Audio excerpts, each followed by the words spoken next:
There is a reason for the ego to exist. It was to protect ourselves. Yes. But when we want to go beyond this and say, okay, now I want to feel, now I want to take risks. Okay, ego, you helped me until here, but now I want to live different. And the ego gonna say, sorry, you didn't read our contract, the small letters of our contract. Now I am the boss. You are not the boss anymore. Now it's my way. And then we try to go out and we see that that's what we are doing here. We need to start to study our contracts to understand from where it came, where I'm addicted, what is happening here. Investigating the wonder of consciousness, the nature of mind, the miracle of the body. We'll talk with elders, lineage holders, seekers, scholars, and practitioners from diverse wisdom traditions to explore the precious convergence of the being, the psyche, and life itself, and how we can use the alchemy inherent to that meeting point for transformation. I'm Laura Karate, and this is the delicate business of being human. Courting the mystery, weaving the story, and bringing it all back home to the body.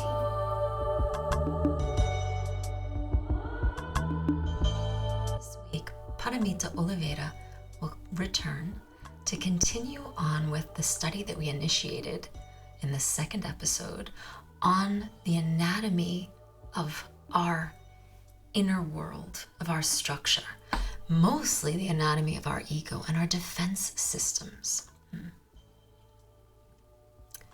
So we spoke about there being 9 different agents that act as our defenders and protectors. And it's important for us to recognize that they work like a team, or like an army.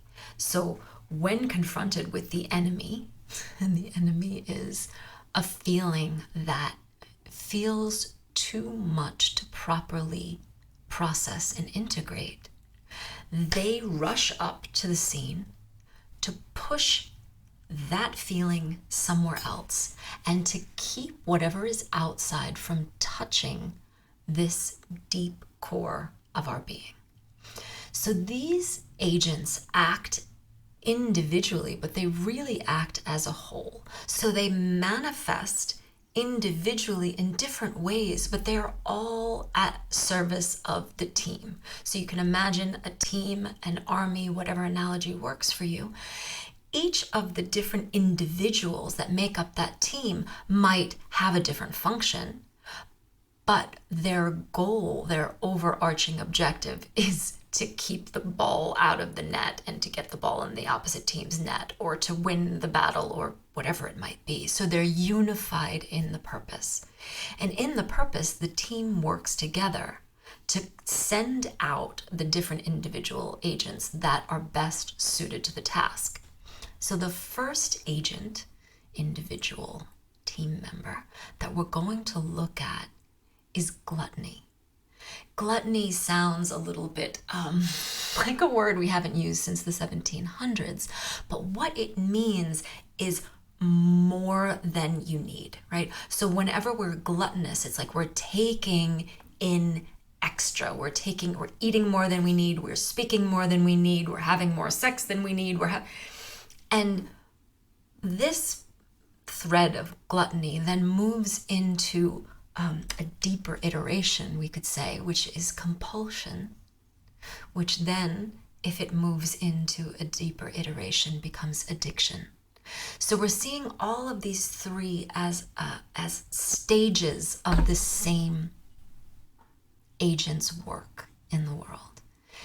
And remember that agent wants us to avoid an unconscious and unprocessed feeling, maybe a grief, maybe a shame, maybe a fear. And that feeling is overwhelming for us. It's too much. We can't handle it.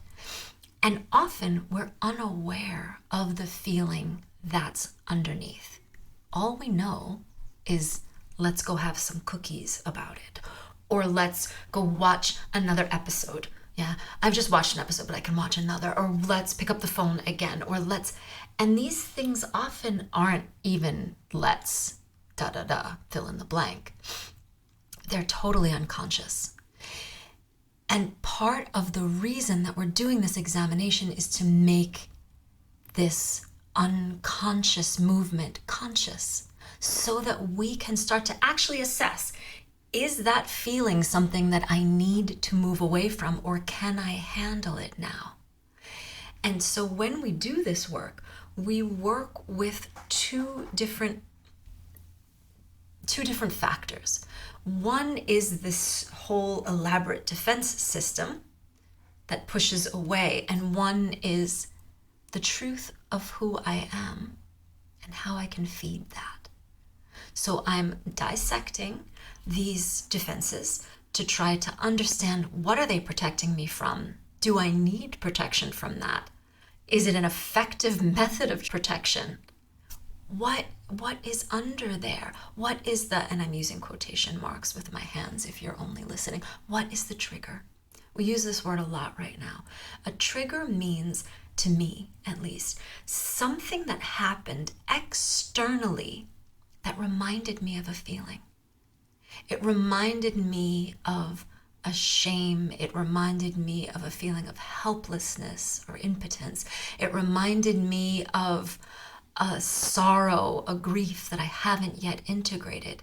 And that arising of that feeling, which was triggered by the external, is too much for me to deal with. And usually compulsion, gluttony, addictions are the first line of defense. Let's have a cookie about it. Let's just watch another episode. Let me just scroll a little bit longer. And what we want to bring awareness to is why. What would happen if I just put the phone down, or if I just stopped the episode, or if I just didn't have 6 more cookies? What would happen then? What would I feel? What feeling would I encounter there? And so our objects of gluttony, our compulsions and addictions can interchange. Some of us have very clear ones, and some of us have just whatever's easy, whatever's easy to take a little more of in, so that I feel a little more numb to what's happening. And I'm not overwhelmed any longer by this strong sensation that I might not even recognize as being an emotion. I might just want another cookie, or I might just want to stay on the phone a little bit longer. It might not be something that comes into my conscious identification, but that doesn't mean that it's not important and that it's not there. So the different kinds and qualities of gluttony, compulsion, addiction are really varied, and they go from what we normally consider, substances or behaviors, to the little things like our phones and the way we use food, and maybe the way we talk, or the way we share, or the way we move through the world, right? So trying to look at, what are the ways that I do more than I need to, that I eat more than I need to, that I take in more than I need to, that I put out more than I need to, that there's an overdoing, something gluttonous. So Paramita will join us, and we will start to work into and dissect this topic a little bit further. So I want to welcome Paramita back with us. She's giving us the incredible grace of coming again and again to help us to understand this structure, right? Because this structure, we're looking now at a kind of architecture of the being, a kind of structure of the personality. And it's going to take us some time to really get in there and understand. So Paramita, could you go over a little bit just to bring us back into track, bring us back into alignment, a little bit of what we spoke about last time, the way that we come into the world, and why on earth this happens, right? I think that's the first and foremost question is, why would we need this structure? Why would this structure even come into being? So maybe you could give us some clues and help us understand a little bit. Why? I don't have the answer. It's too high, too deep, for the masters. But I can explain how it works and how we can work with these layers. Let me put myself on my place, on my size. But just to remind... Really? You can't tell us why the whole thing happens, Paramita? You can't explain why we get reborn and why we have to go through this nonsense? Come on. I was hoping. Okay. So at least how? How does it get formed? How do we deal with it? So maybe I can start putting together our last meeting and bring something more, just to add more. Perfect. First to understand what we're going to work today, okay? And again, I want to remind to all of you to please forgive my English, but I'll give my best here, okay? So just to remind us, we arrived here, we came to this earth, and let's try to imagine, to put this in our mind, with this center full of light, and very open and not protect. So our love, our spontaneity, our light, it's there. And then we start to come in contact with our parents, our teachers, everything, and all the adults around us with all the neuroses that we have nowadays. So they were there with that, right? And one point that's important, it's when we look back, maybe we look and they say, it was not so much, it was normal, my childhood or things like that. But for us as a child, we were like totally open, was very strong, everything around. And we were so open that we could feel lots of things. We could not put in words, we could not structure in thoughts, but we were feeling everything. I don't know if I said to us in our last meeting, but it's like a grain of, did I say how? Sand. Right? I think you should say it again. Okay. It's important. For us as an adult, it's like it's in my hand and we say, it's just a little grain of sand. But for us as a child, it's like inside of the eyes. It's something strong that was happening. And as I said before, us as a child, we cannot leave the house. So we'll be there like cooking, like being cooking inside of that energy. Day after the day after the day, without imagine that there is the possibility to go out or that it's going to finish one day. Right? So around this center full of light and love, spontaneity, truth, we start to create one second layer, which is a layer of pain. Was that environment, many things that was happening there was hurting us. Even if our parents was giving their best, giving all that they can give, because we as a child, we want something from our parents that it's not human, So the pain will always be there, the frustration, the deception. Is it right to say this word, deception?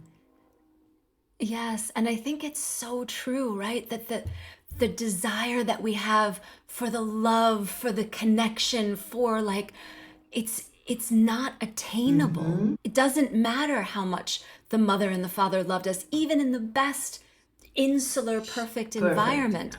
It's never going to be enough. It's part of the process. Because it's not human. It's the rules in this earth to live this experience, right? Yeah. This longing for something that isn't here. It's not here in the human connection. So this layer of pain starts to be created around this center. And then to come to a point that we are there being boiled inside of that. And then we start to grow up in life. And then when we become close to our teenage, we start to receive from life many powers, like more intelligence, sexual energy, the capacity to do things, power, force to do what we want. And then we start to use this energy, these powers that we are receiving to create one more layer around our pain, which is our defenses. And then this layer around the pain start to be created there. And this layer, which is what we're going to study, it's very, very powerful, right? And is it something that we create consciously, or is it just something that happens with this energy? It happens with the energy. It's in fact the distortion of the center. So can you understand? Like the spontaneity Yes. that was there went through this pain, and then in this other layer, which is our defenses, became pride. Our truth, Yes. lies, our power to do things was distorted into laziness. You can ask. You want to say something? And we know this, right? Like we see when there's a relationship and you fall in love with someone and it's like, oh, it's all expanded and they're amazing. They smell amazing. They look amazing. Everything they say out of their mouth is amazing until you get in a fight. And then it's like this energy turns and they're the worst thing in the world. They're horrible. Yeah. They're evil. So it's like, this is a very human thing, that an energy of one quality, when it comes into contact with pain, transforms into its opposite somehow. It's like something in the body does this, something in the human form does. And this example that they were saying in our relationships, it's already one repetition and recreation of this that I'm saying now. I'm just saying the core, the beginning of everything. And then this will go to all the areas of our life. But then this center that was full of light went through the pain and the traumas and all the situations and distorted into this other layer. And the mission of this layer is, I will never touch this pain again. I will escape from this with all the power that I have. If I was humiliated in my past, I don't want to be humiliated anymore. And then, of course, I will explain all the system, how I will do that. But this is the goal. But at the same time, this, of course, it's our ego, right? This defenses, it's our ego. So the ego is saying, I don't touch this pain anymore. But the point is, if I don't go through this pain, I also cannot connect with that light.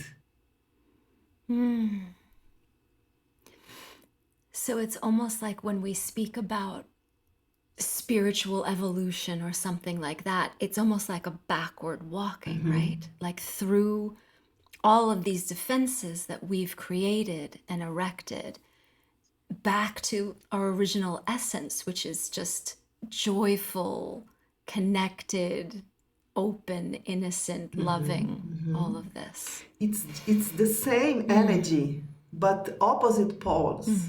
How I can opposite pole, you know? And between them, there is this pain, these traumas, all this that we live. Yes. That's why, Laura, it's so important in our inner work, at least in the work that I work with, that we do not deny these parts that are in our defenses. Because if I deny this, what we call shadow or defenses, we are denying the possibility to reconvert this energy and bring this back to the center again. If we repress it, if we deny this, so the possibility for our center to expand again becomes very difficult. We can go to the center, but we cannot remain there. Soon we are leaving. This feeling of, I'm feeling so good, but this energy will suck my energy again to the other pole, you know? Is it clear? Wow, that's really, it's very clear. And so it's like, you know, this feeling that we always have, right? We go to a meditation retreat. Oh, I feel so peaceful. I feel so open. I feel so expanded. And then something happens and jealousy comes or anger comes. And you're like, wait, wait, I wanted to stay in that. And so you're saying that this is why it's not sustainable. to have these high Yes. states. Like we just can't, we can go. It's our birthright to go, but we can't remain. We can't It's our stay. birthright and it's our nature. It's natural. Yes. But the point is that if we Yes. are not also working in bringing our awareness to this outside layer, that it's protecting us from the world, for us to do not touch our pain, we cannot remain our nature. Yes. That's why it's so important. Yes. And I feel that it's also important to explain a little bit this layer because it's so deep, it's so present in our daily life, in our relationship, when we are dealing with our money, with our friends, with our spirituality. This is always there, right? When I say divided parts, it's just for us to understand, but it's like one organism. It's like we say our body, it's one organism, but with Yes. many parts. This layer, it's like this. It's like one body full of parts. And it's 9 parts. So and there is a hierarchy. Yes, a hierarchy. From the easier for us to look, so the lower until the highest, which is like the most difficult for us to really see everything. So we start with gluttony, laziness, greed, envy, anger, pride, lust, fear, and lies. So these 9 parts are all the time playing games, working hard to avoid us to touch the pain, but it's always in fact bringing us to the pain. You know? But what these parts are trying to do, it's like to putting us slaves of this world instead of look inside and to go to direction to this pain, but also to our light. All these parts are gonna put us like in prison outside the world. Wow, that's really interesting. So you're saying that as long as we remain in these 9 layers, that it's always going to keep our attention outside and not allow us to go deeply into our truth, into because our a gluttony is actual that I want something from outside. I'm envying someone that it's outside. I feel anger, of course, towards myself, but also outside. Pride wants to prove something to someone. It's always like we became slave of the others and of the world. You know, because we lost our connection with our center. The outside became the center of the ego. I need the energy from there because I cannot see that the energy is inside. And this layer, it's working hard for us to be sure that it's not inside, it's outside. Because if I want my power inside, I need to face my traumas, I need to face my pain, and it's too much. Why it is too much? Because when I was a child, it's true that I was important to deal with this. That's why I had to freeze this inside of me, and as I grown up and I receive more powers and more awareness, then I can deal with. But this imprint that I cannot deal with this, it's so enrooted that we are like endless searching for more power from outside because we do not believe that we can deal with that. This imprint, it's very rooted in us. Yes. Why do you think that we have this feeling of helplessness, this feeling of powerlessness, this feeling? Is it because it happened when we were children and we were, in fact, powerless? For sure. We didn't have the power enough to deal with the problems and everything that was happening inside of our house or with our parents. In fact, we were not able to deal with that. And then this imprint, it's enrooted in us. And that's why we believe more to hold our energy with our greed, to fight outside. So we are like distracting ourselves outside because it's hard work.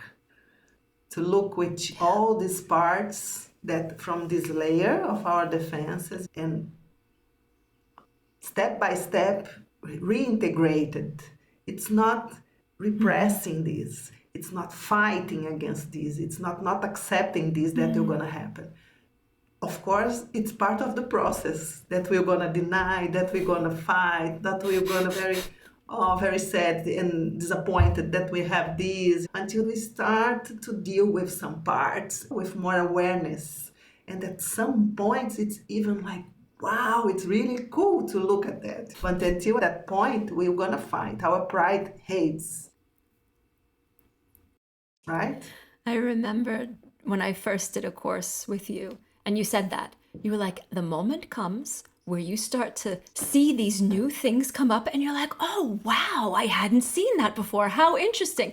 And I was like, this woman is out of her mind. This is terrible. Every time I find a new thing, it's like, I want to die. I want to cry. I want to hide from the world. I want to, like really, I don't want to look at this. I'm never going to think this is fun. But you were right. At this point, after so many years, you start to go, oh my God, I didn't know. Like, I didn't see that one. Now I see it, and now I can put it back, and it's like, things make more sense. Perfect. Because if we look only outside the way that we are conditioning to do, life doesn't make any sense. No sense sense. in life. No sense. Life, it's against me. Fuck, what is this? This big mess that is this life. But when you start to connect inside and outside, this is happening there because of this part of my structure. It's connected with that trauma. And then, that's why I'm living this in my relationship. That's why my money is happening. And then we start to, okay, we are not in a big mess. It's everything connected. And I'm starting to pay attention. And then our awareness, our consciousness start to breathe. Finally, I can start to understand what's happening to me, because I was like, without clues, right?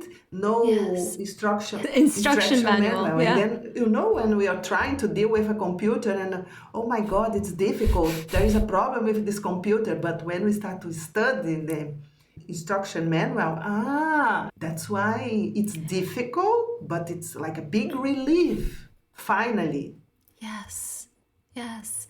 And I would also just add to that there's something it's horrible. It's horrible to think, oh my God, I am the one creating this mess in my life. Like, this is a very terrible piece of information.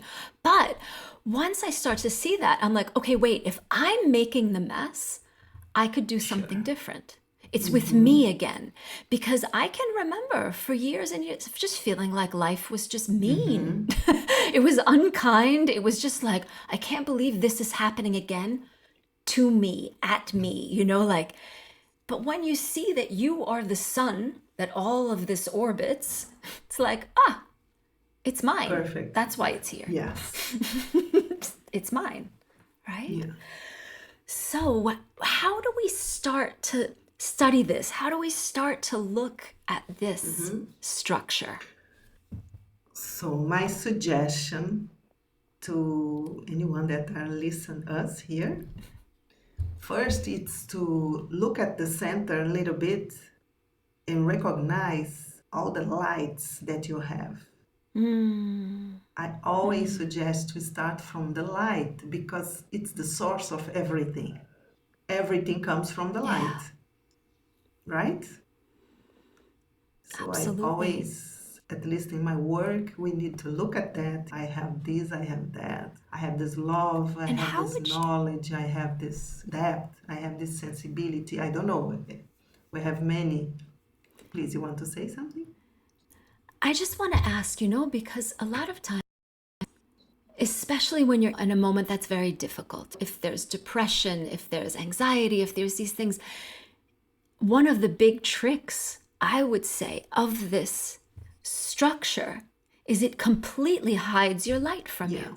And you go, I don't love anything. I'm not a good person. I don't have any power. You start to really believe in a version of yourself that does not include this Yes. center. And the point, and this is happening because we are not connected with this. It's not that it doesn't exist. Yes. It is always there, but we are not connected with. So then we cannot see. Of course, we are not totally disconnected. Otherwise, we would like freak out or kill ourselves. Yeah. Yeah. But it's under these layers. That's why we need to study these layers. So I guess my question for you would be like, if somebody's home and they're listening and this resonates with them, but they don't really understand or know how to start just feeling that piece that you were speaking about, do you have any suggestions, any ideas of how someone can start to get in touch with that? First of all, I would say be patient. It's not like that I'll give one recipe and then, no,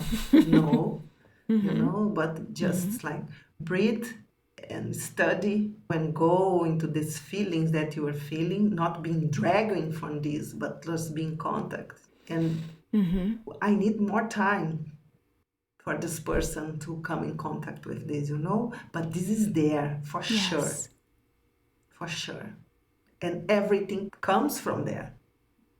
All the layers started with the light. It's just distortions of the light and experiences, but everything comes from there, And that's a really important piece, right? You think of it like a prism. These where the white light goes in and then all the different colors come out of it. It's one source, but it looks really different. So thank you for that. That's everything comes from there. So we look at this light. I'm just summarizing, of course, but just for all of us, for who are listening to us. And then it's important to notice that when I was inside of this light, so there is this layer of the pain, which is one part that maybe one day we can talk, our ancestrality, our traumas, biography. We need to understand better what was really painful and all the defenses that will try to not allow us to be in contact with what really happened there, all the rationalizations to deny that. And then we can start to look at this layer, which is like made with these 9 parts. And as we go deep here, you see it's so crazy. As when we look at the shadow, then we start to become more in contact with the light, because we start to reconvert this through our awareness. Because everything that is in our unconsciousness, you always repeat. That's the tendency, again and again the same. But when we start to put our awareness, and then through the consciousness, this starts to reconvert. So that's why we need to put our awareness there. Maybe we can... So would you say that awareness is the tool? Like that's the primary It's where the thing that we're transformation going happens. to use in this. Outside of this, repetition. Inside of awareness, transformation. Right? That's a really important piece, I can transform what I can see. I can clean my room in what I'm seeing to clean. That's why we cannot just take a pill and everything will solve. No, we need to look at that. We need to feel. We need to work, to meditate, to move our bodies, to work with our feelings. It's a lot. We could talk here for like 300 hours. But at least to start. But maybe we can start with the first layer, the first part of the layer, which is gluttony. Right?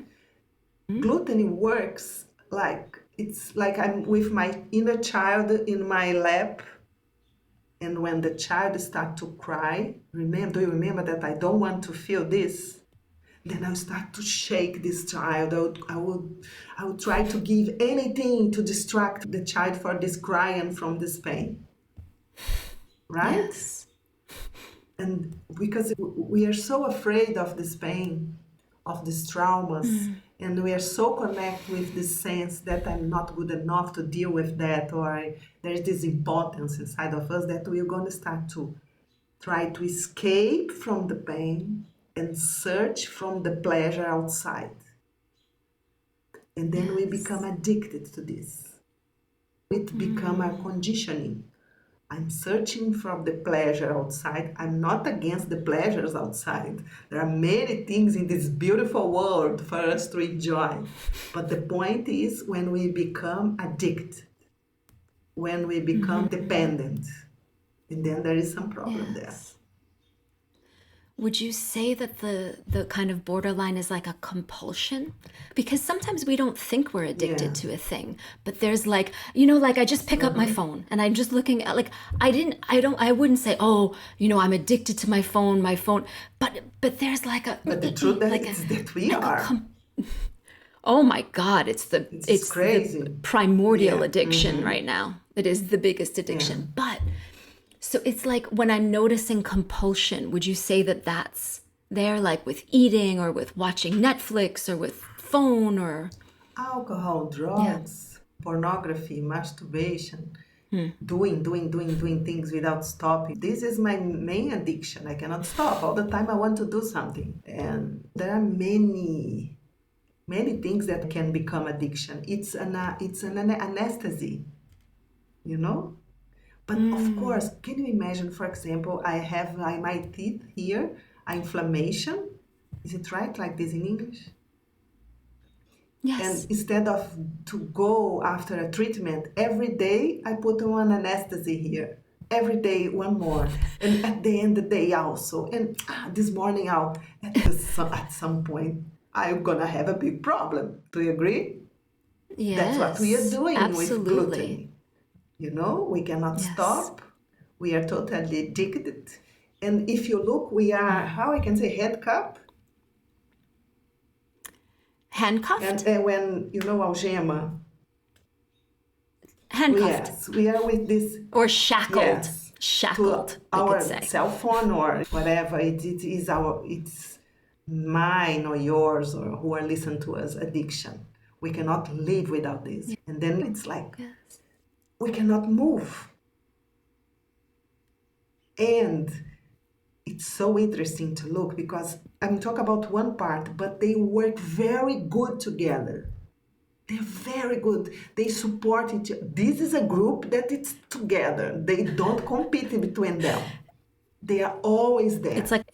It's like a perfect army, isn't it? Perfect. Like very well organized. Everybody, like, okay, there's a little gap here. I come in. Like they're really good soldiers. For example, I'm lazy of something. I don't want to do something. And then, I don't know, I need to do something of my work and then I will try to postpone. But another moment we're going to study laziness, right? But just one example. Yes. And then laziness call to the gluttony and then tell to the gluttony, help me, She's wanting to do this thing in the work. And then gluttony, you're going to say, okay, let's put her in cell phone. Let's put her to eat.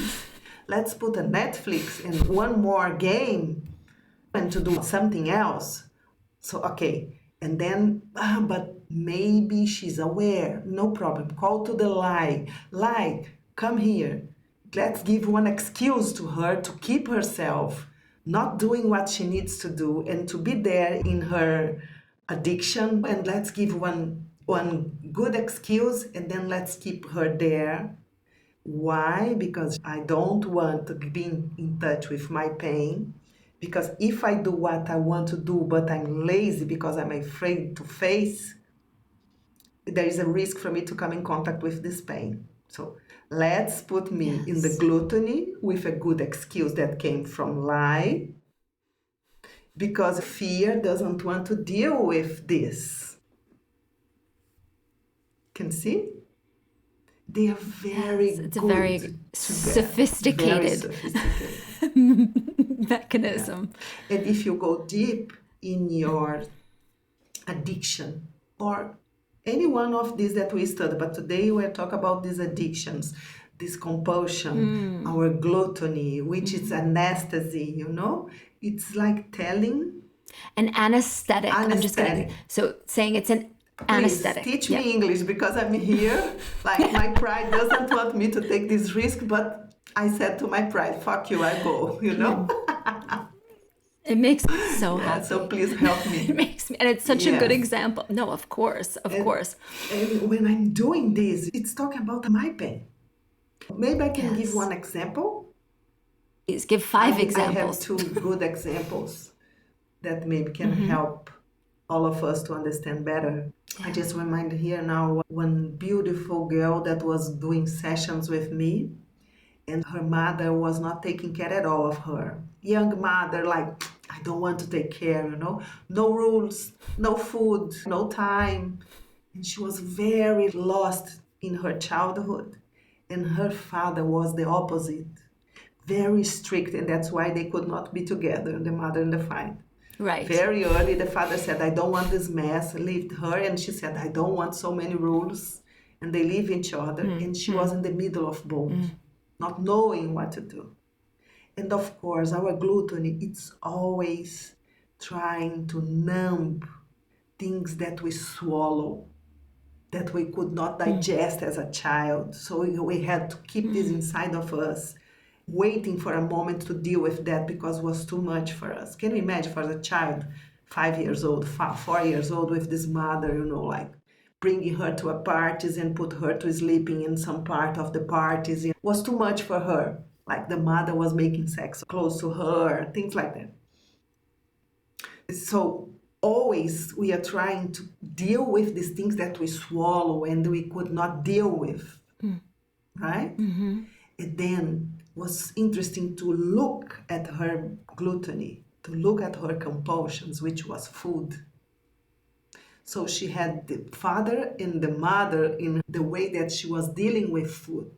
Or she was eating everything, becoming fat and eat trash, fast foods, like her mother, no rules. And then when she was trying to stop, she was going to the opposite, like her father. Full of rules, this is not allowed, and not this and not that. And she was like totally lost between these two sides, which is the father and the mother. It's crazy. See, it was life there. Her childhood, her parents was in her food. And when she started to understand this, as I told to you, and then, now I can. She was so full of rules when she was trying to stop to be like her mother, eating only trash things, that she was not wanting to go outside. She was only wanting to lock her inside the house because she could not see this or that, because like her mother, she has no limits. And one other example that was very nice to understand, of course, was very sad, was a guy that the father cheated the mother. Is it right to say this? And cheated on the mother and left the house. And the mother was always speaking bad about the father, speaking bad about men, that man hurts and man it's dirty, and all the friends of the mother was at the same situation. They were all the time, and he was like a little boy on the floor listening, and he understood that it was very bad to become a boy, to be a man. And then he pressed all his masculinity, you know. He was very weak, not expressing her energy, her male energy. Like her sexuality was totally withdrawal. It was a boy though, Yeah. nah? So so he wasn't expressing his sexuality. He wasn't expressing his masculinity when he became in any way. a man. After all that he could see, if I become a man with my energy, I will hurt the woman, you know, I don't know, it's wrong. And of course, his addiction. And so he was afraid of a woman, like not wanting at all to do anything wrong, but he became very addicted to pornography. Because he could not leave anything, but this energy was repressed inside of him, and he was all the time, you know, masturbation and pornography, masturbation, like totally in prison. He could live this, and of course the dark side of sexuality, but only in a way that he could not be seen. And he was not connecting one thing to only another, hidden. you know, that it's wrong. I'm just saying what we could understand, but he was, like I said, it was no sense. It doesn't make sense what I'm living. So it's just for us to look the way that gluttony works, you know? Yes.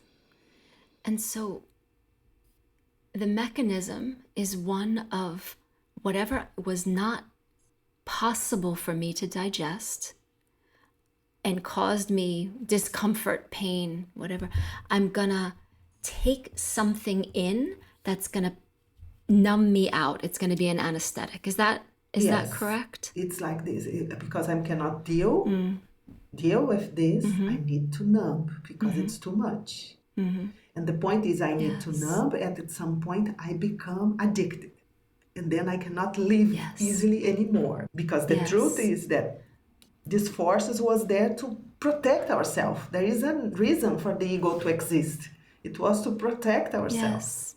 But when we want to go beyond this and say, okay, now I want to feel, now I want to take risks. Okay, ego, you helped me until here, but now I want to live different. And the ego gonna say, sorry, you didn't read our contract, the small letters of our contract. Now I am the boss. You are not the boss anymore. Now it's my way. And then we try to go out and we see that that's what we are doing here. We need to start to study our contracts, to understand from where it came, where I'm addicted, what is happening here.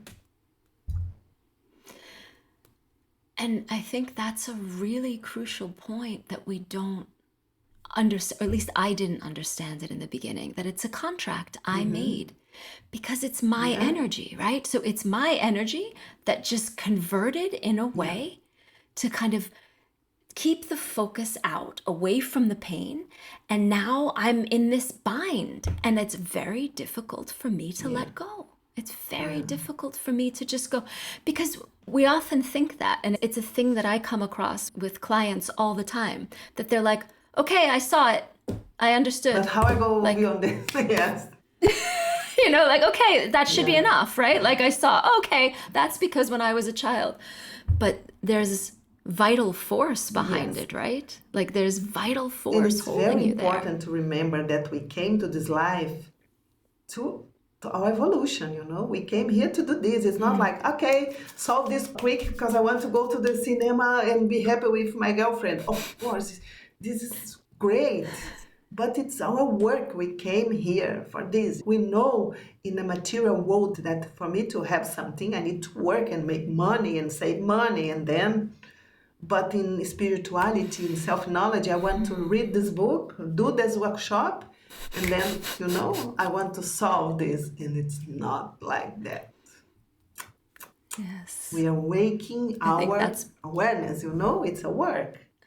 And that's why at some point it becomes cool, you know, it's nice. And then when I'm working with someone and then the person says, it's so nice to see now I can understand. It's a work. Yes. It's a work. This is very beautiful. It's very beautiful because it can be overwhelming. It can be, you know, it can be like when you start to look in the beginning, you just go, this is a horrible thing. But the point here is that we're amplifying our awareness. The point here is that we're becoming more conscious and that we're starting to rescue our own vital force, right? This is so old, you know, Laura. I just remind one important point I would like to say here. That I learned it and I was like, wow. In the beginning of the Catholic Church, the priests was kind of monks. They were like locked inside their little rooms, right? Like praying and do all the sadhanas. They start to become depressed, very sad. They start to feel the pain because the gluttony was cut, right? No distraction. Yes. And then they start to come in contact outside. with the sadness. And then the Catholic Church, they have the one idea. Okay, let's say that sadness, it's a sin that they cannot feel. And they try, this is the history, okay? And then they try hard, but what was not possible. They were really going to the depression. And they had the brilliant idea, okay, let's say to them that laziness, it's a sin. That's why laziness is one of the 7, how I can say in English, pecados capitais. Deadly sins. Yes. 7 deadly Yes. sins. So that's when they said no. Before was sadness. Before was not laziness. And then they said, let's put laziness instead of sadness. And then they said, it's very wrong to be lazy.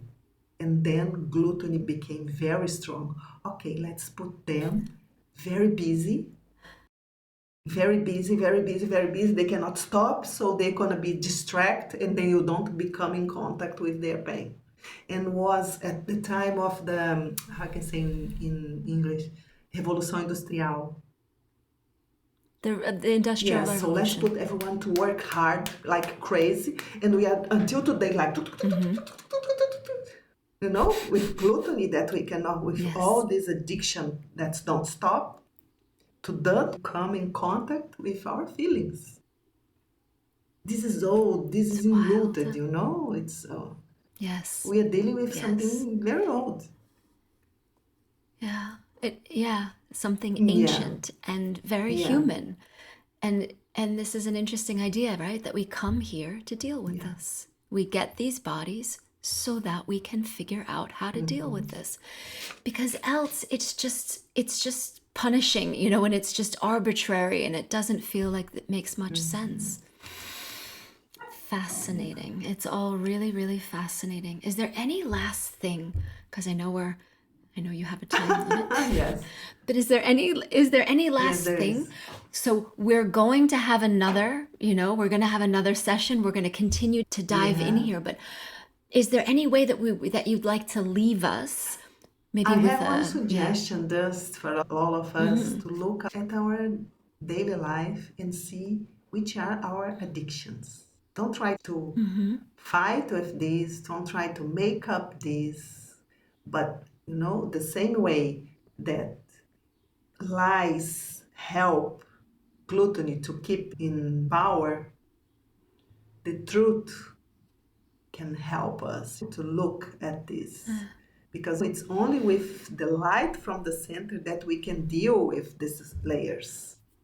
And one of the lights that there is at the center too can help very much with truth and humbleness. To look that yes, we have this, you know. Just to put the light there can be one good step until we meet again, and then we keep moving. But always like watch at your daily life. It can help. And if you can see what it's behind, it's okay. But don't push yourself. Just, you know, observe. That's it. Great. So yeah, just notice I can't put the phone down. I can't stop watching Netflix. I can't stop eating right now. Yeah. Great. Thank you Step by so step. much, Paramita. Step by step. And so we're going to go through all of them. And hopefully we're just building knowledge. We're just building a repertoire of how we can